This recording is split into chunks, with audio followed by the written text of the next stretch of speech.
It's time for another episode of the Shaun Tabatt Show, a podcast where I connect you with thought leaders from across the globe, digging into some of my favorite topics like personal development, marketing, spirituality, and pretty much any other shiny object that happens to catch my attention.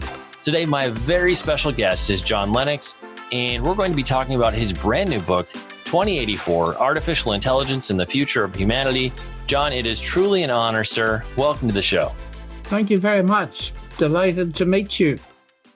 Well, let's kick off our conversation with a bit of what we might call the John Lennox origin story. I know many of the viewers and listeners are going to be very familiar with you and your work, but inevitably somebody is meeting you right now for the first time. So for those of us to which you're new, what are a few things we need to know about you? Well, I come originally from Northern Ireland, and what's important about that is its bad reputation as a sectarian, violent country. But that plays a role in my background because my parents were Christian without being sectarian. My father tried to employ across both sides of the religious divide, and he got bombed for it. And I once asked him why he took the risk, and he said, because I believe that every person, whatever their worldview, is made in the image of God, so I must show them respect.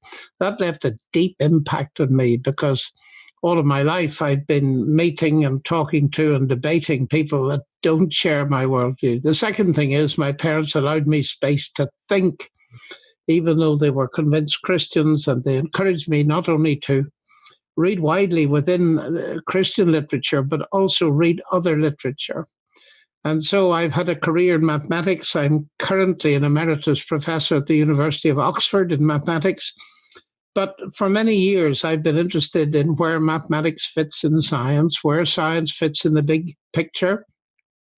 And so I've written quite a bit and developed lectures, many of which are on YouTube, on the interface between science, philosophy, and theology. And if you go to veritas.org, I think there are between 50 and 60 lectures that I've given over the past 10 years in major institutions in the USA, where I'm always delighted to be, even virtually. Yeah, a lot more virtual visits these days, but hopefully that'll change again in the not too distant future. John, you'd mentioned that your professional background is in mathematics and the philosophy of science. I'd be curious to hear a little bit about maybe the story behind the book. What compelled you to go on the path of pursuing a book about artificial intelligence? I'm seeing this topic come up a lot lately. Well, because of seeing what the culture is reading. And being a scientist, I'm very interested in the nature of intelligence and, of course, big questions like the origin of life and what we're doing. And particularly, I suppose, what is a human being? Because these days, with genetic engineering, with all kinds of ideas about the future, I thought I really need to take this stuff seriously. And particularly the books by Yuval Noah Harari. He's written two best-selling books, Sapiens and Homo Deus, The Man Who is God. And it was the second one that really prompted me to start to write, to try and explain what artificial intelligence is, what it isn't, what the different kinds are. Should we be afraid of them all, or is there something good in it? All this kind of thing.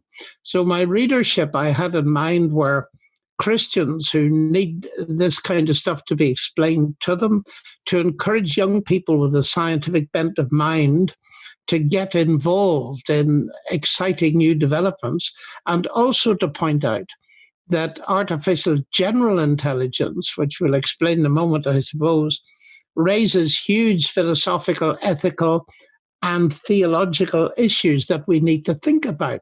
We want to know who we are. What is a human being? One thing that really got me curious, John, was the title 2084. What was there some intentionality with that as the title? Were you hoping to evoke something specific with that?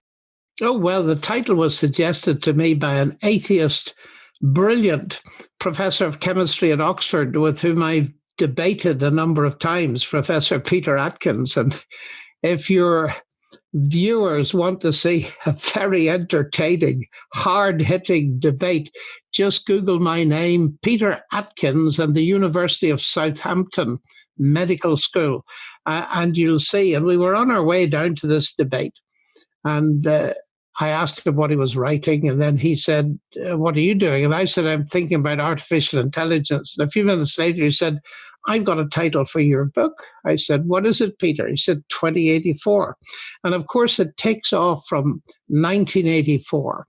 That is George Orwell's dystopian novel about the future, Big Brother and all this kind of thing, and surveillance state and all of that. And I thought this is absolutely brilliant because it will attract people who hear about artificial intelligence and immediately associate it, not with the good things that are quietly going on in the background, but with the dystopic ideas of what's going to happen in the world to come if we turn into cyborgs and all this kind of stuff. So that was the genesis of it. And I gradually put the stuff together.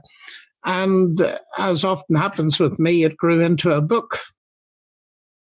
Well, I will be sure to link to that debate or that conversation that you mentioned in the show notes for the episode.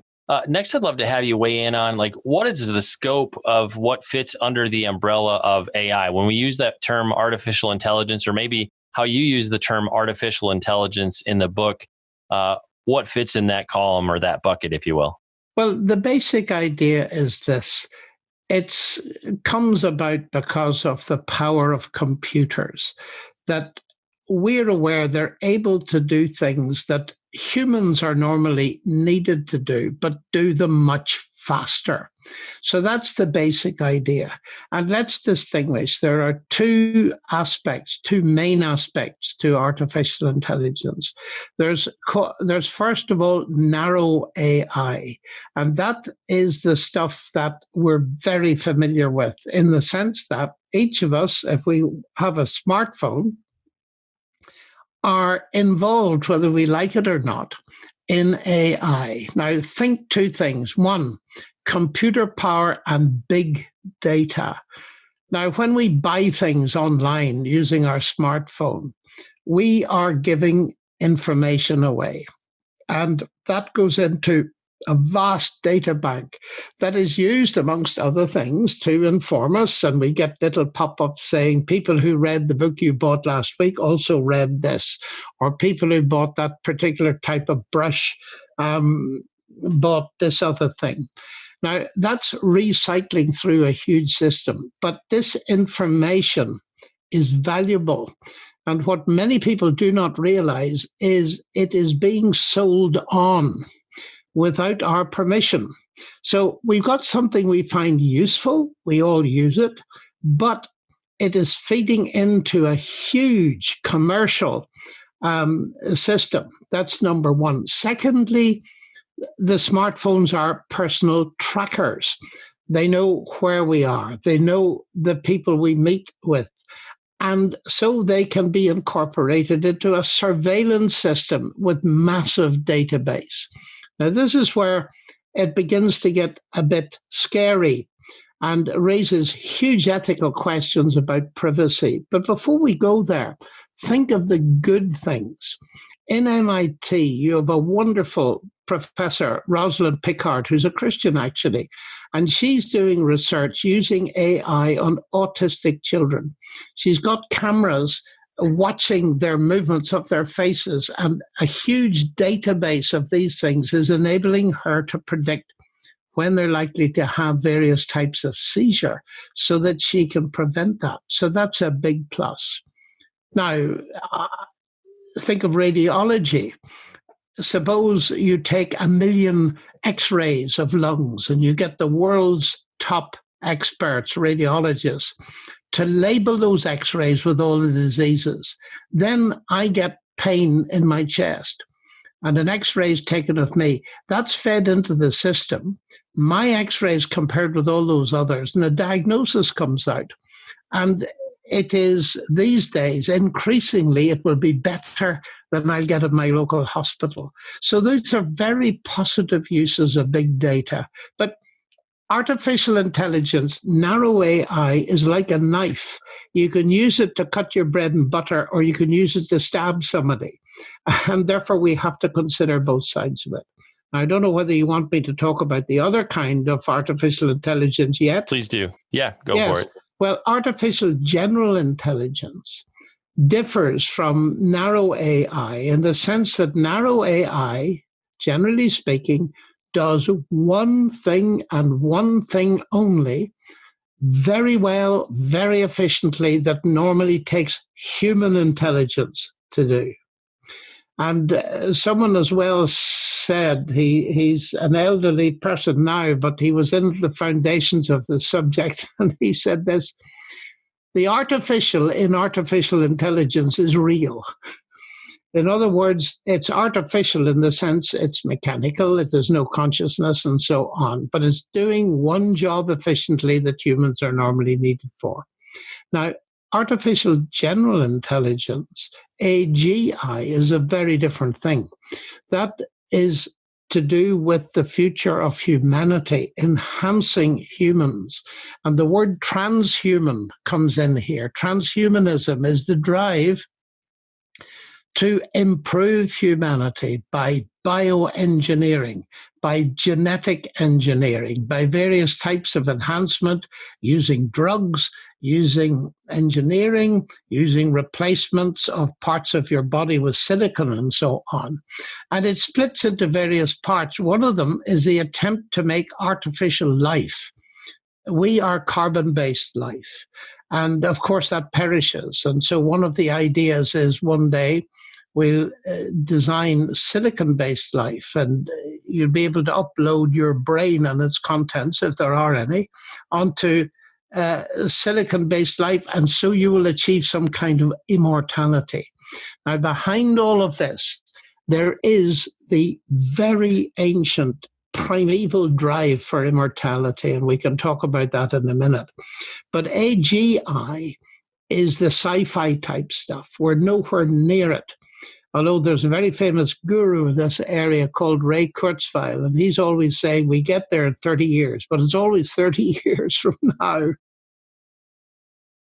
And it's interesting that you mentioned kind of that virtual afterlife. Amazon recently, within the last month, released a TV series called Upload, which the entire focus is about this company who runs this virtual afterlife life system. And you're following over 10 episodes, this guy who gets in a car accident and gets uploaded into his virtual afterlife, his virtual heaven. So it's been interesting to see them try to work that out in an ongoing film series. So a really intriguing way to introduce the wider culture to this idea as maybe a real possibility someday. Yes, but it's very much speculation. And what I've tried to do is be fair in the book, point out that it's not only sci-fi writers that are writing about this, it's serious scientists, but I put them in from different sides so that I hope it gives the audience a balanced view. But we're much further away from this kind of stuff. I mean, after all, we don't know what life is. And the idea of making artificial life, we're nowhere near understanding, to say nothing of the fact that we haven't the remotest idea of what consciousness is. So thinking of producing something conscious when we don't even know what it is really sci-fi and not science. Well, in terms of our relationship with God, how we interact with him, how is AI shaping or shifting the modern understanding of God? I can see the extent to how we're trying to, in some sense, maybe begin to play God with where we could go, but how is it shaping the perception of deity in our lives? Well, I think it comes in a number of directions. But if you think of Harari's book, Homo Deus, you see what he's really saying is we have reached this state by mindless, unguided processes, but we've developed minds and brains, so we can now shape the process in the future. So accelerate the production of a super intelligence. And his basic thrust in his book is this: look, we have a problem. We die physically. Now, that's a technical problem, and we're going to solve it by technical means, so he thinks. And then the second thing is we have a desire to increase human happiness, and we're going to do that by bioengineering, by enhancing humans, and all this kind of thing. So the first one is a quest for immortality. The second one is a quest for superintelligence. And where I eventually land in this book, which makes it totally relevant to Christianity, is they're too late in one sense, because there is a superintelligence. Indeed, there is a human superintelligence, God become human in Jesus Christ. And I compare that, which is the exact opposite of the transhumanist vision. You see, think of what they're looking for. They're thinking of making us better and better and better until we become little gods. And that was the desire from the very beginning in Genesis. If you eat this tree, you shall be as gods, knowing good and evil. And the desire to play God, be God, it has been writ large in human history, in the Roman emperors. And of course, in the New Testament, we are told that there will be a person who claims to be God. So that the Christian message is not man becoming God, but God becoming man. And the second thing is the quest for immortality. The solution to that is not going to be science, it's resurrection. And that has already happened because Jesus rose from the dead. So I think that Christians have a great deal to say into this kind of thinking. And I tried to do it through the book so that, well, let's put it like this. Serious thinkers like the physicist Max Tegmark at Princeton are suggesting scenarios of the future where we have a superintelligence who may be benevolent, may be partly benevolent, may keep us all as slaves. And I say simply this: if we are prepared to think seriously about their suggestions, might it not be a good idea to revisit a suggestion that's made in a very ancient book called the Bible, which has credentials establishing that it is far more likely to be true than any sci-fi speculation in connection with artificial general intelligence. So I link the two things, and I hope Christians might find that useful, and people who are not Christian may think about it, and at least before they reject the Christian faith, think a little bit more carefully about what it actually claims. One of the promises I think that often attracts people to artificial intelligence is this idea that it has the potential to increase human dignity or enhance human dignity. I'd be curious to hear from your perspective, what are some of the ways it actually threatens human dignity or can put us in a place where we could become maybe less human, if you will, or we're trying to become less in the image of God? Well, humans 1.0, as created by God, are made in the image of God. And that ought to warn us that starting tinkering with them, especially at the level of the germline and the transmission of life, could be a very dangerous thing to do. Now, one of the most powerful warnings about that danger was written in 1940 by C.S. Lewis. It's called The Abolition of Man. And he said, what will be produced by these scientists, it won't be an improvement because they will enslave all future generations to their principles, their ideas, and their goals. And one of the huge problems with all these systems, and we're seeing it already with artificial intelligence directed self-driving vehicles, how do you build ethics into them? If one of these vehicles is driving down the road in Chicago and its cameras pick up an old lady in the middle of the road or a line of school children, and the way in which the configuration of the road is going to hit one of either the women or the children, how does it choose? You have to build ethics in. And that's why a number of the more serious people are coming together and saying, look, if we don't get the ethical programming right, we are in serious trouble. And it has been shown, by the way, that some of these narrow AI systems are biased. For example, biased against women, biased against colored people, and so on. And therefore, the ethical understanding of this is being rapidly outpaced by the science. It lags behind. And this is where we need Christian thinkers to step in and to contribute something from the perspective of biblical ethics into this whole discussion. There's a huge danger of demoting people. And I have said, I think in the book, from what I remember, because I don't always remember what I write, but I make the point that humans 1.0 are special. And we don't need to make 2.0 because their specialness is shown by the fact that God became one. And that's something many people have not thought about. This incredible being that we are, that God can become a human being. It is awesomely staggering. And therefore, we need to be careful when we start to play God. Now, that said, it's wonderful to use narrow AI to help with medical diagnoses, and it's being used, by the way, in the background to find some kind of vaccine or drugs to help with the pandemic, the coronavirus pandemic. But nevertheless, we need to have our ethics completely straight in case we find we've set loose a demon, as some of the leading thinkers in our world imagine.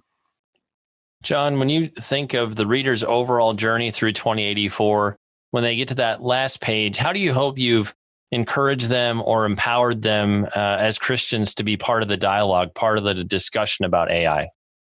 Well, I hope, first of all, that it'll inspire some young people who are good at science to see that there are areas in AI where they might be able to make a superb contribution along the model of Rosalind Picard. Secondly, I hope it will encourage them, inspire them to think about the ethics of all of this, because we already have some pretty seriously scary surveillance societies in the world, particularly in China, actually, in Xinjiang province, where the Uyghurs are being seriously suppressed by surveillance.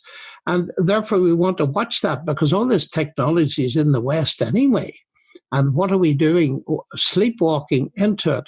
Thirdly, I hope it will encourage people to see that there's a lot of hype and a lot of wild speculation that's very unlikely ever to come true. However, I hope it will make them think about the future as sanely depicted in Scripture, that they won't dismiss that without considering it, and therefore that they'll live even more thoughtfully for the world to come. We've no choice but to live in this world, but we do have a choice which world we live for. And it seems to me that Daniel the prophet, who had wonderful visions of the future, he lived in Babylon, but he didn't live for it. He had that sense of the glory of God's eternity, and he invested his life in that. And in addition to the book, you have some other resources available. Tell us briefly about the video lectures and what people are going to encounter there. Well, on my website, johnlennox.org, there's a whole range of things, because I've been dealing with these things for a long time. But one of my most recent books is Where is God in a Coronavirus World? And you can get that online. It's on Amazon and so on. It's in 25 languages already. And there's been a huge response to it. In fact, I've done nearly 50 interviews over the past 3 weeks on the topic. So there's that. And I've tried to write to help thinking young people particularly get into this. And I think one of the most important things I've done recent years was last year, I wrote a book called Can Science Explain Everything? Because you see, with all this hype, with AI and so on, there's a widespread view that science is our savior. I mean, you'll notice that in the discussion about the pandemic. Who comes on the screen? Politicians and medical scientists. But there are no philosophers. There are no serious thinking theologians and Christians or people indeed of any religion putting an ethical content into the debate. It's either science or politics. And so the feeling widespread around the world, in the West particularly, that science can answer anything, I have written a book which I hope is very accessible to people. And I just keep writing along this vein. But I've also, which is relevant to AI, I've written a book a few years ago, but it still works today. It's called Against the Flow, and it's about the book of Daniel and the way in which it analyzes our contemporary culture. And we can compare our culture with the ancient Babylonian one and find they're very close together. And John, you mentioned your website. There's also a specific website for this book. Give that URL to us. Where can we go to find out more about 2084? Well, I think you just Google 2084 and Zondervan, and it will be out in the US on the 1st or 2nd of June. So it's very soon now. I hope you enjoy it. I think people are definitely going to enjoy it. It's going to be a real critical contribution to the discussion this summer as we're thinking about the effects of AI on our culture and what that means for our lives. Like we do with every episode, we'll have detailed links in the show notes, places where you can connect with John. I'll have links to all the books, the resources that were mentioned in this episode. It's time to bring this episode of the Shaun Tabatt Show to a close. Many thanks for being a part of my conversation with John Lennox. Once again, our book today was 2084, Artificial Intelligence and the Future of Humanity. Again, if you'd like to connect with John, head on over to his website at johnlennox.org. And if you want to find out information specifically about the book, the publisher has a website for that. Head on over to 2084book.com. You can find all of that linked up for you right there. And John, I just want to say thank you so much for sharing with us today. It's truly been an honor and a joy to have you on the show. My pleasure. Thank you very much indeed. And goodbye.